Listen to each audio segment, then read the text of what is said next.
He's off the mark, he's away. That's a beautiful straight drive from Tendulkar. Hello दोस्तों, स्वागत है आपका आपकी चैनल स्ट्रेट ड्राइव में। जैसा कि आप जानते हैं, आज बड़ा ही महत्वपूर्ण टेस्ट मैच इंग्लैंड और इंडिया के बीच खेला जा रहा है। ये टेस्ट मैच न सिर्फ इंडिया के लिए, न सिर्फ इंग्लैंड के लिए, बल्कि ऑस्ट्रेलिया के लिए भी बहुत बड़ा महत्वपूर्ण है। क्योंकि अगर इंग्लैंड भारत को एक टेस्ट मैच हराने में कामयाब हो जाता है, जो 2 टेस्ट मैच बाकी रहेगी उसमें से, तो ऑस्ट्रेलिया के चांसेस बढ़ जाते हैं। बल्कि ऑस्ट्रेलिया हो सकता है कि न्यूजीलैंड के साथ फाइनल में भी खेले।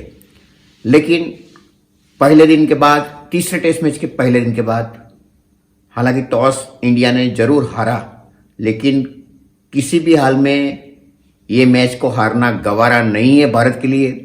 क्योंकि अल्टीमेटली ये शान और आन का सवाल है। क्योंकि अगर ये मैच हारने के बाद इंडिया सीधा जो वर्ल्ड टेस्ट चैंपियन की जो रेस है उसमें बाहर हो जाता है। हालांकि आज बड़ा ही जबरदस्त कारनामा किया गया दुनिया के सबसे बड़े स्टेडियम अहमदाबाद पर। आज नरेंद्र मोदी स्टेडियम पर अक्षर पटेल ने, गुजरात के नरेंद्र मोदी, और गुजरात का स्टेडियम जो दुनिया में सबसे बड़ा है, उस पर गुजरात के अक्षर पटेल ने अपने बड़ा कारनामा किया। क्योंकि उन्होंने अपनी लगातार दूसरी टेस्ट मैच के अंदर 5 विकेट लिए। हालांकि बहुत कम बॉलर्स ऐसे होंगे, 3 से 4 बॉलर, जिन्होंने ऐसा कारनामा किया है। अक्षर पटेल की वजह से आज पहले ही दिन इंडिया ड्राइविंग सीट पर बैठ चुका है। ये तीसरा टेस्ट मैच है और पहले दिन के बाद ऐसा लग रहा है कि ये टेस्ट मैच 3-3.5 दिन में खत्म हो जाएगा। और न सिर्फ खत्म होगा, बल्कि इंडिया की उम्मीद फाइनल में पहुंचने की और मजबूत करेगा। क्योंकि पहले दिन गोरों को हम इंडियनों ने ऐसा दबोच लिया है कि जहां से ऊपर उठना उनके लिए शायद नामुमकिन हो जाएगा। क्योंकि 112 रन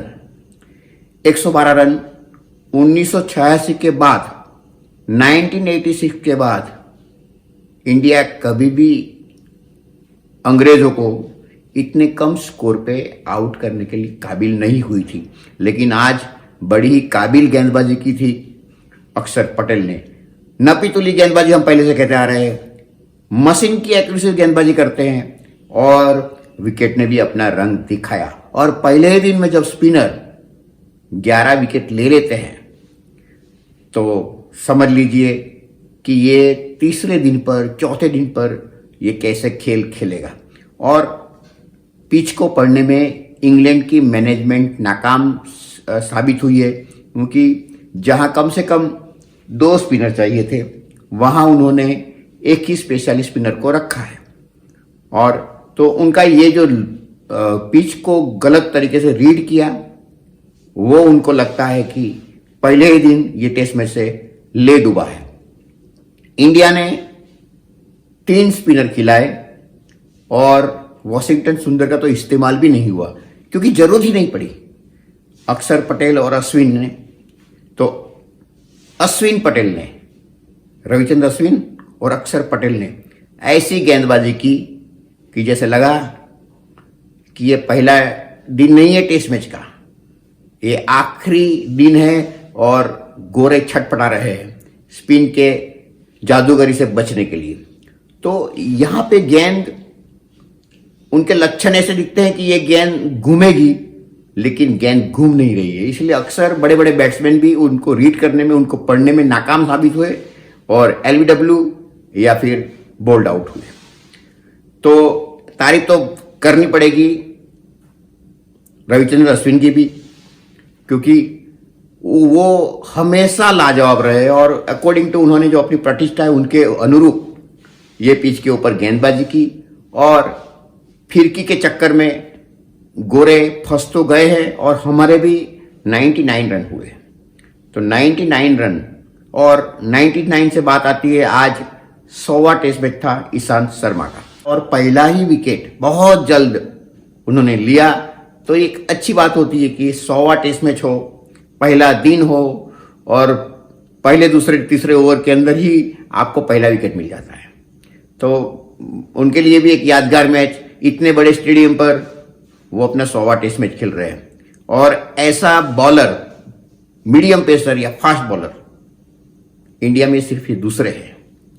बहुत बड़े बड़े बॉलर इंडिया के अंदर पेसर के तौर पर भी आए कपिल देव के बाद, लेकिन जो मंजिल तक ईशांत शर्मा पहुंचे हैं वो मंजिल तक कपिल देव को छोड़ के कोई और नहीं पहुंच पाया, क्योंकि अपने बॉडी को मेंटेन करना बड़ा कठिन हो जाता है। अगर ये लोग एक ओवर करते हैं तो कम से कम 1-1.5 किलोमीटर दौड़ते हैं, और अगर आपको 20 ओवर करनी पड़ती है एक दिन के अंदर, तो आपको सिर्फ गेंद डालने के लिए आपको 18-20 किलोमीटर तो दौड़ना पड़ता है, फिर पूरे दिन मैच पे खड़े रहना पड़ता है। तो ये सब सबके बस की बात नहीं होती। दुनिया में सिर्फ 10 बॉलर ऐसे हुए जो अपनी कैरियर को 100 टेस्ट मैच तक पहुंचा पाए हैं। तो और जाहिर है, कल भी कहा था कि ईशांत शर्मा बड़े फिट लग रहे हैं, बड़े जवान लग रहे हैं, और वो कुछ हद तक कपिल देव के पास पहुंच सकते हैं। दूसरी बात, आज ये जो मैच हुआ, रोहित शर्मा ने फिर एक बार शानदार अर्धशतक जमाया, फिर एक बार शुभमन गिल ने सेट होने के बाद अपनी विकेट दे दी,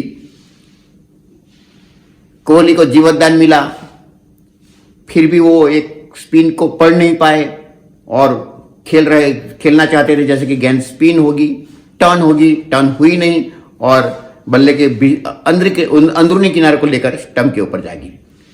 उसी तरह से पुजारा भी आउट हो गए, और जिस दिन पुजारा नहीं चल पाते उस दिन एक बात साफ है कि बैट्समैन को यारी देने वाला पिच नहीं है।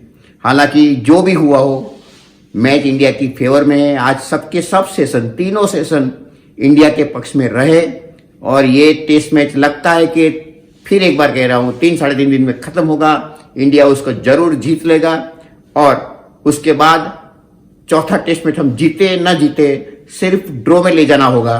और यही उम्मीद के साथ कि कल का दिन भी बड़ा अच्छा रहेगा। रोहित शर्मा फिर एक बार अपनी 8वीं सेंचुरी लगाएंगे, और वॉशिंगटन सुंदर, ऋषभ पंत और रविचंद्रन अश्विन, ये सब मिलकर इंडिया को कम से कम 112 रन की लीड दिलवाएंगे, जो आगे चल के बहुत महत्वपूर्ण साबित होगी।